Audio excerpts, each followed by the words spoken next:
And I'm going to show you why stoning for adultery is intended to be a deterrent before everything else, and why it fulfills both deterrence and retribution properly.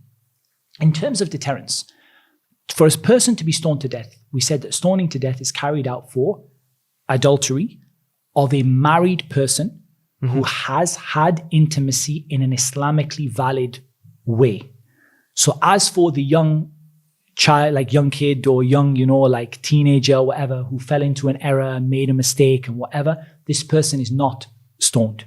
The one who is stoned is the one who has had a valid marriage, has had intimacy as part of a valid, correct marriage, and then has committed adultery. And that's consistent with the Islamic goals and aims of preserving honor and preserving people's religion and protecting them. So here, what does it take for someone to be convicted of adultery in Islam? Okay, yeah, good question.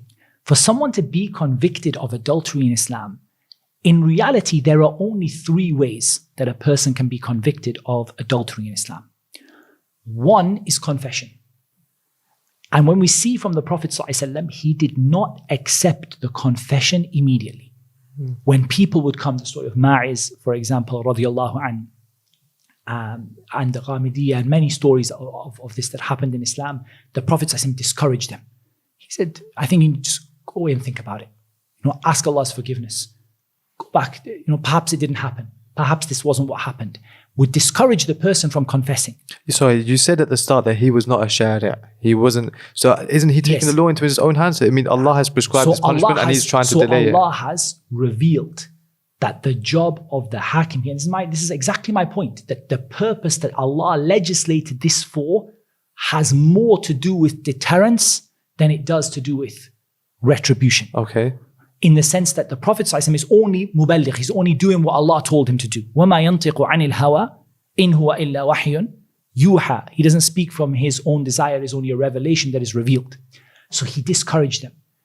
Go and repent between you and Allah. If you haven't been caught doing this, don't take the cover that Allah has covered you with, don't go out and take that cover away from people. He discouraged them several times until he sent them away.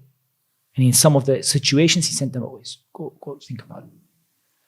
Then when the situation persisted that they kept on confessing, no, Messenger of Allah, I want the punishment to be carried out upon me. He established that the person is sane, that the person is not suffering from mental illness, that they are not a child, they have reached the age of adulthood, because this can only be carried out upon an adult, that there are no shubuhat, no confusion.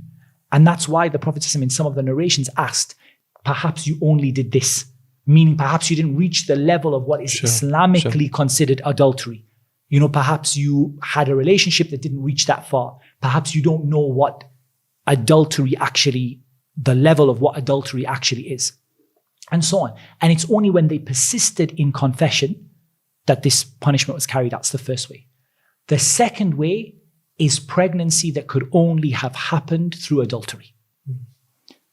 That is the second way that adultery or fornication is established. So in this, there are very clear rules. There cannot be any shubha, any doubt. For example, the person comes and says, no, I actually had a premature birth or something like that. It wasn't like that. I was married. All of those things stop the punishment from being carried out. Yes, the judge may go to the level of ta'zir, of discretionary punishment, if he believes it happened, but it doesn't go to the level of the punishment that we're talking about here, of stoning to death. And the third is for 4 adult male witnesses to witness the actual act of penetration in terms of intercourse, and not for them to see only 2 people go in a room together, or to hear something, or to see, something happening from a distance. That is a virtual impossibility that would ever happen unless these people are out in the middle of the street. So this is something that you can see from these things that really this is something where the majority of the emphasis is on deterrence.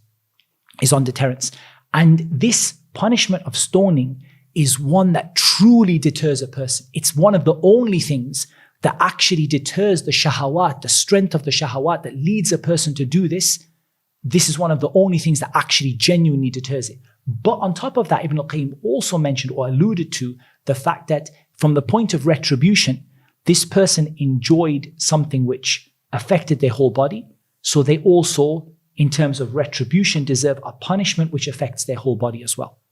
So the retribution is also in line with the crime. And this is something which, let's be honest, it breaks families apart. We're not talking about unmarried people here. Yeah. We're not talking about young guys and girls doing things they shouldn't, and so on. Okay. We're talking about something that breaks apart families.